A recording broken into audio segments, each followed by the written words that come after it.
Enchantée du coup, madame, Gauti, pour, commencer cette entrevue, est-ce que vous pouvez, tout d'abord vous présenter? Lina Gauti, directrice de la bibliothèque de l'Université Laval, je siège bien sûr, sur le conseil d'administration donc de la FMD, mais également sur celui du sous-comité des bibliothèques, donc du BCI également sur, celui de CARL, qui est l'Association des bibliothèques de recherche canadiennes. D'accord. Donc là, on va vraiment parler, du BCI qui est le Bureau, de coopération interuniversitaire. Vous regroupez, 19 universités et écoles, du Québec et quel est le rôle, réel, concret du BCI et sa mission justement auprès de ces écoles et universités, hein? Le BCI, donc c'est les bureaux de coopération Mmh. interuniversitaire, comme son titre l'indique. Donc c'est un forum, c'est une plateforme d'échange et de coopération, de concertation des universités et écoles donc québécoises. Il a différentes sphères, donc je parlerai rapidement du BCI. On pourra se concentrer davantage sur le sous-comité des bibliothèques du BCI, au BCI. Donc, le BCI a quand même différentes sphères où il peut intervenir, autant dans la concertation de la sphère de la recherche, de tout dans les universités, les volets des affaires académiques au niveau des universités, tout le volet des affaires médicales aussi au niveau des universités, et bien sûr, les affaires, financières, administratives également. Donc, c'est un moyen, oui, de collaborer, de se concerter, mais également de faire des projets communs lorsque ceux-ci touchent l'ensemble des universités. Donc, c'est réellement, une plateforme fédératrice pour l'ensemble des universités, québécoises. D'accord et c'est une, plateforme, principalement numérique, je suppose? Ou il y a quand même pas du tout? Non, pas le Non. BCI, c'est une plateforme numérique, c'est réellement comme Ouais. une consortium, comme une association, comme la FMD, c'est réellement, ça regroupe, les représentants des 18 universités québécoises, écoles, québécoises ce sont des rencontres, des comités, une structure de gouvernance, toute une structure de collaboration et de travail et non pas, heu, une plateforme technologique en tant que telle. C'est pas ça, là, on parlera éventuellement dans le contexte du sous-comité des bibliothèques, des Mmh. projets que nous avons, mais pour le BCI, c'est réellement un forum, d'échange et de concertation des universités. D'accord, très bien et donc là, aujourd'hui, c'est vrai qu'on est, dans une situation un peu plus délicate, et instable liée à la pandémie et comment, donc avez-vous pu gérer, le confinement, enfin tous ces événements qui s'en sont suivis? D'abord, justement avec, le BCI et avec, justement le sous-comité, de bibliothèque, par exemple? Alors je parlerai peut-être rapidement du sous-comité de bibliothèque parce qu'après ça, ben, c'est plus là-dessus qu'on va se concentrer. Mmh. Le sous-comité de bibliothèque, donc, relève des affaires académiques, du comité des affaires académiques, du BCI, donc, au sein de la structure du BCI. C'est un sous-comité qui regroupe les directeurs des bibliothèques, des établissements universitaires, donc vraiment tous les responsables, les directeurs des bibliothèques universitaires siègent sur le sous-comité des bibliothèques. Donc, et nous avons également, à titre d'observateur régulier, un représentant de Bibliothèque et Archives nationales du Québec. Donc, c'est 18 bibliothèques universitaires plus BANQ. D'accord. Donc, la responsabilité ou je dirais le mandat principal du sous-comité des bibliothèques, c'est de favoriser, le développement concerté, des collections et des services des bibliothèques universitaires. Donc, les bibliothèques universitaires appuient la mission d'enseignement et de recherche des universités québécoises.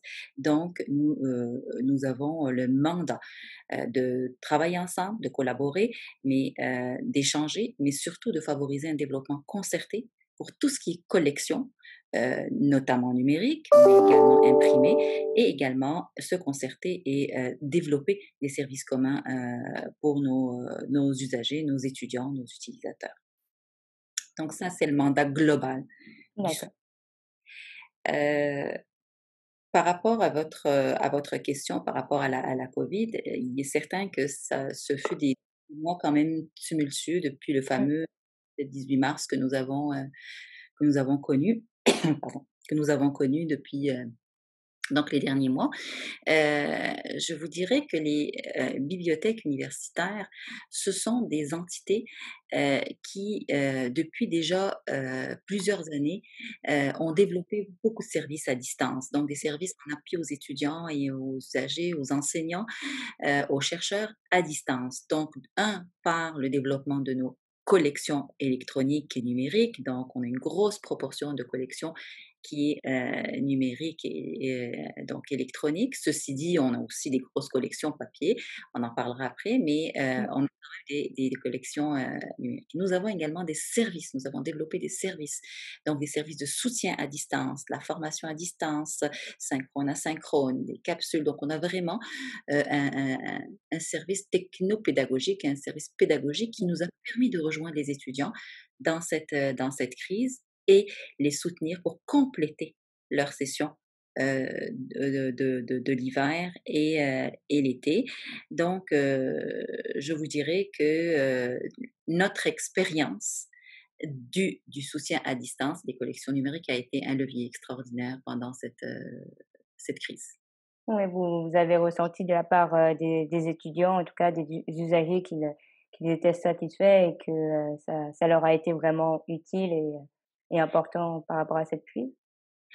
Définitivement, il est certain qu'on a eu énormément on a eu énormément de commentaires positifs. Mmh, Ceci dit, ça ne veut pas dire que, il y avait pas d'insatisfaction. Il faut mmh, comprendre que les bibliothèques ne sont pas juste des collections numériques ni des services à distance. Les bibliothèques, ce sont des espaces, également des lieux d'échange, des lieux de concertation, des lieux de médiation, d'idées, de brassage d'idées, de travail d'équipe, et ce volet, social, physique, il manquait énormément à mmh, l'expérience étudiante, il est certain.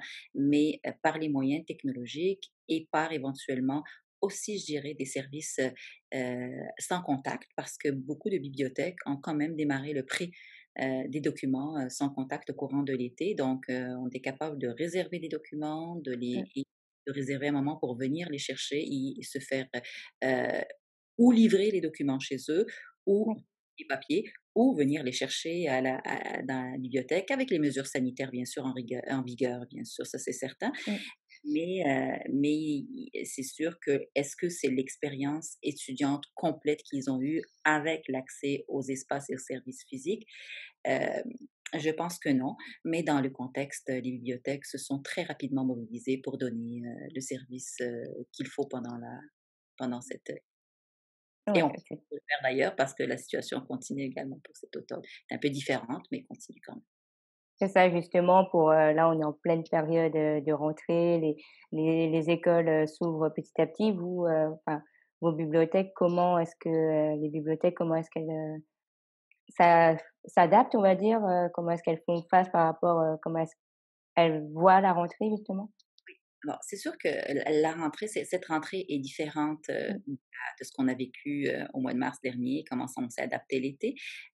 Donc c'est la rentrée scolaire la rentrée académique à partir du lundi.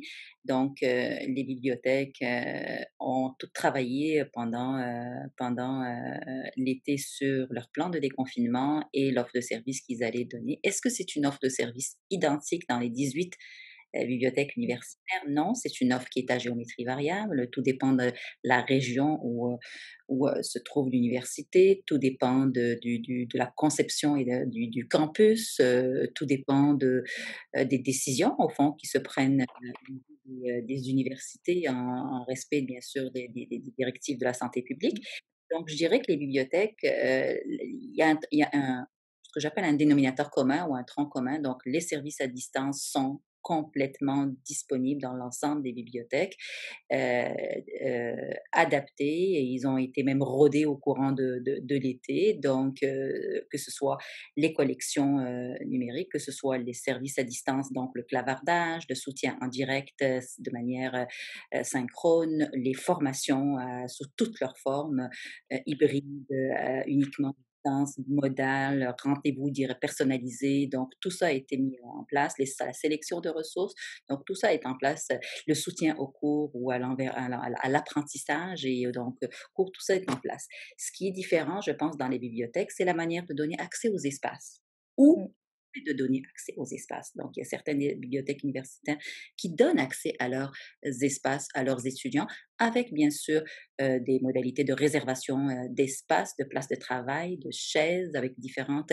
Et il y en a qui ne donnent pas encore accès à cette, aux espaces. Donc, ça, c'est des modalités différentes. Par exemple, à l'Université Laval, nos étudiants peuvent rentrer dans les espaces. Même chose à Sherbrooke aussi, même chose, je pense, à l'UQTR, même chose à l'ETS, également à l'UDM, ce qui est un peu différent, je pense, au niveau d'autres universités et d'autres bibliothèques.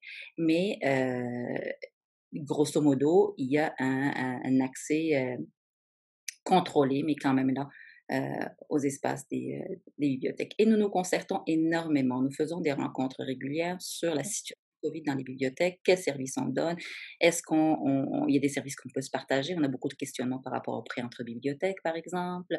Donc, est-ce qu'on l'ouvre, à quel moment, comment on fait, mais ça va arriver bientôt, le prêt en bibliothèque numérique est disponible de toutes les façons depuis le mois de mars dernier, mais quand même, le prêt en bibliothèque des documents va débuter, dans le réseau va débuter dans 2 semaines. Donc, on se concerte énormément. Mais grosso modo, une offre qui répond aux besoins d'enseignement et la recherche pour ce début, Mmh, pour ce début de session et je dirais, beaucoup d'appui direct aux étudiants. d'accord. Les étudiants de première année qui rentrent à l'université, qui ont besoin d'un soutien, supplémentaire, dans le contexte actuel. Ouais, ils ont vraiment un soutien d'accompagnement et besoin de se donner confiance aussi, par rapport à cette rentrée un peu spéciale. Et justement, vous parliez, d'échanges et de transversalité entre bibliothèques. Vous avez, à la fin du printemps, il me semble, mis en place, la plateforme partagée de services, PPS. Et justement, est-ce que vous par rapport à la situation actuelle, est-ce que ça a été un tremplin, on va dire, pour cette visibilité, pour une Oui, utilisation? absolument, absolument, ça a été un tremplin. D'ailleurs, c'est un projet, la plateforme partagée de services des bibliothèques universitaires, c'est un projet qui est dans les dossiers depuis, 5 ans. Mmh, C'est 5 ans de travail acharné, de démarches, de compromis, je dirais, mais aussi d'engagement de la part, des bibliothèques universitaires, mais aussi des instances institutionnelles des universités qui ont soutenu ce projet du début à la fin et également du soutien du gouvernement via la subvention que nous avons reçue, subvention qui vient de l'enveloppe de la stratégie numérique, donc un soutien du ministère qui est quand même assez important. Donc, c'est un projet qui a été possible grâce à l'engagement financier, mais au soutien indéfectible des administrations des universités, mais également au soutien du ministère, donc financier du ministère. C'est quand même une subvention de 10,4 millions qui est donnée aux bibliothèques pour mettre en place cette plateforme partagée de services. Donc, la décision et on était en pleine, implantation cette année quand la crise de covid est arrivée et bien au contraire, je pense que tous les efforts, les énergies ont été mis pour que le projet ne soit pas retardé, pour que l'implantation ne soit pas retardée. Il était prévu qu'on implante au mois de juin et nous avons maintenu les échéanciers pour l'implantation. Parce que c'est un levier pour les étudiants à distance, ouais, supplémentaire. 2 parce que en ayant la même plateforme, ensemble, on est capable de donner des services communs supplémentaires aux étudiants, donc pour l'échange, la collaboration et pour, travailler ensemble. Donc pour nous, c'était un levier, c'est arrivé au bon moment. Maintenant, peut-être on aurait aimé que Covid soit pas là quand mmh, en implantation.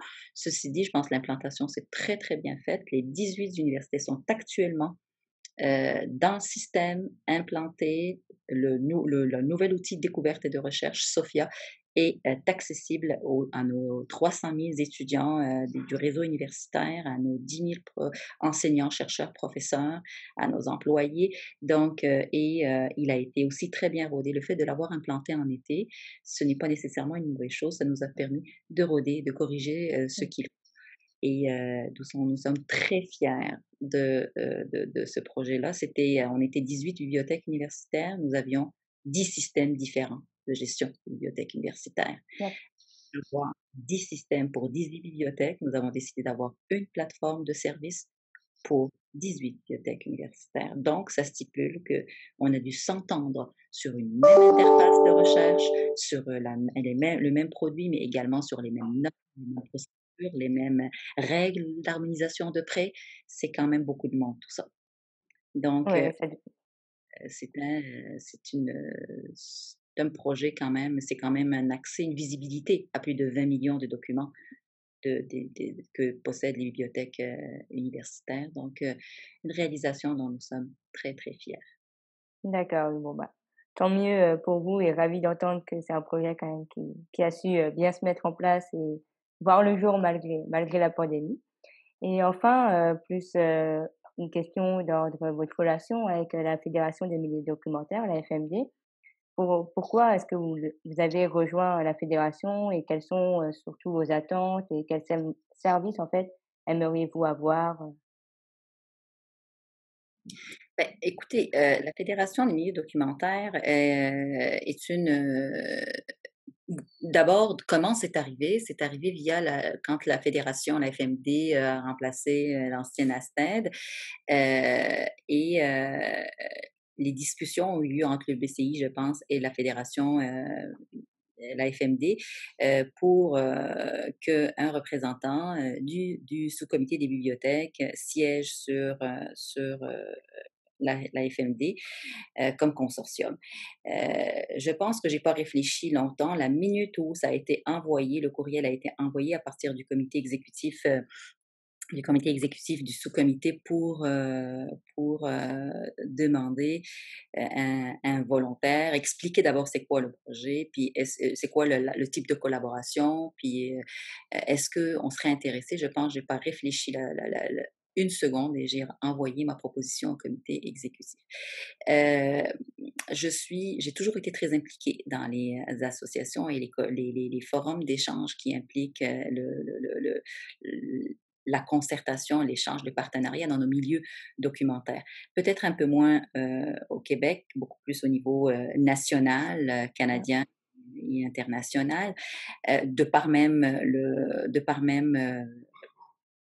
les prérogatives et les responsabilités que nous avons dans les bibliothèques de recherche, bibliothèques universitaires, où nous devons travailler beaucoup avec nos, nos pairs au niveau canadien international.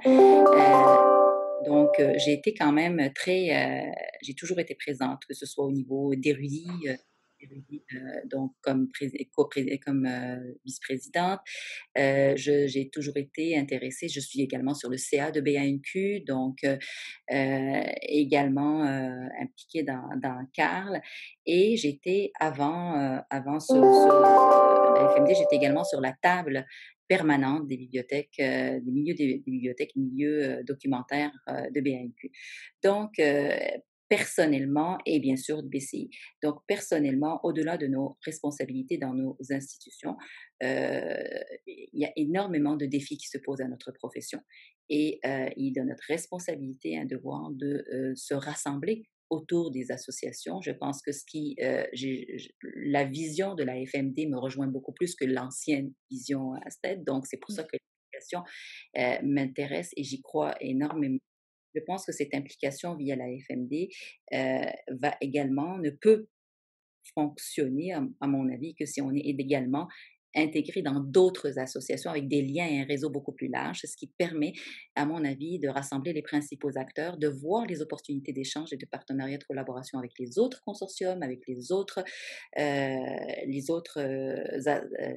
associations, que ce soit au niveau canadien, je le dis encore une autre fois, parce qu'il y a CFLA, il y a ABRC, il y a BCI, donc je pense que la FMD a énormément de leviers présentement pour travailler avec ces autres associations et éliminer un peu ce palier de concurrence qu'on a et au contraire travailler pour la profession, pour les défis qui nous attendent. Et on parle du défi de COVID, mais je pense qu'il faut pas, qu'il faut rester alerte aux autres risques parce qu'on a tendance à regarder juste la COVID, mais en même temps, les risques n'arrivent pas un à la suite de l'autre, Mmh. ils arrivent en même temps. Donc, il y a d'autres risques actuellement en termes de main-d'œuvre, en termes de spécialisation, en termes d'expertise, en termes de virage numérique. Ajoutons-y, la COVID, le changement dans notre société, les défis un peu sociaux qu'on a dans les défis, majeurs qu'on a dans nos sociétés actuellement et qu'on voit. Donc je pense que la profession du milieu de l'information a énormément à apporter et va devoir s'adapter. On doit travailler ensemble si on veut faire partie, de ces défis actuels et des solutions pour ces défis actuels.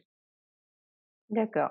Bon, donc je pense que, là-dessus, sur ces paroles d'espoir, on va dire, et d'optimisme, que justement on puisse, fédérer, un milieu rassembleur et avec, justement pallier, ce niveau de concurrence et avoir une réelle transversalité. Je pense que, on peut vous dire merci en tout cas, pour le moment que vous nous avez, accordé et pour, ces réponses à nos questions.